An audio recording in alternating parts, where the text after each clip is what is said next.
Address and Conversation, presented in Voice of America headquarters by Mike Pompeo, U.S. Secretary of State.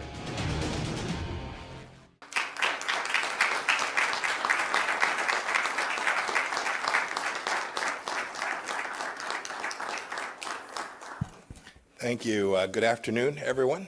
Amerika Tashqi ishlar ministri Mike Pompeo 11 yanvar kuni Erkin Asiya radiosi Uyg'ur bo'limining xizmatiga oid yuqori baho berdi. U Erkin Asiya radiosi Uyg'ur bo'limining xizmati jasorat talab qiladi deb ko'rsatdi.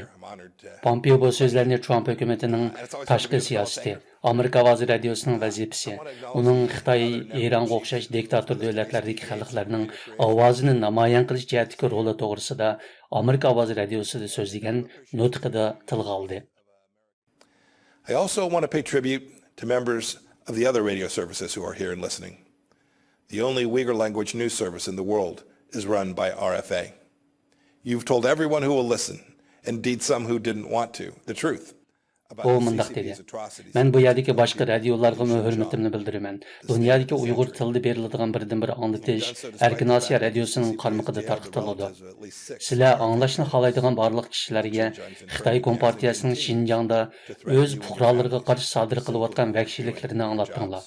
Albatta bu haqiqatni, bu asrning yuziga tushgan dog'ni anglashni xohlamaydiganlarmi bor. Xitoy Kompartiyasi Erkin Asiya radiosining oz deganda 6 nafar muxbirining oila tavobatlarini Xinjiangdagi lagerlarga qamab tahdid solgan va tahdid silishni davomlashtirib kelgan bo'lsa-mu, biroq sizlar o'z xizmatinglarni davomlashtirib keldinglar. Xizmatinglar jasorat talab qiladi.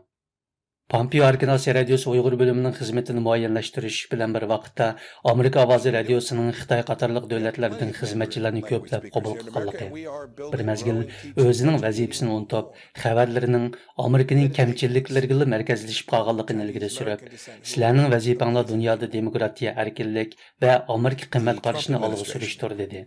Team is working to fix these national security threats. We want to vet employees properly. We want to reorient VOA to its mission of truth and unbiased reporting. We want to depoliticize what takes place here. It's too important for the American people and for the world. Returning this organization to its charter and its charge to spread the message of freedom, democracy, and American exceptionalism.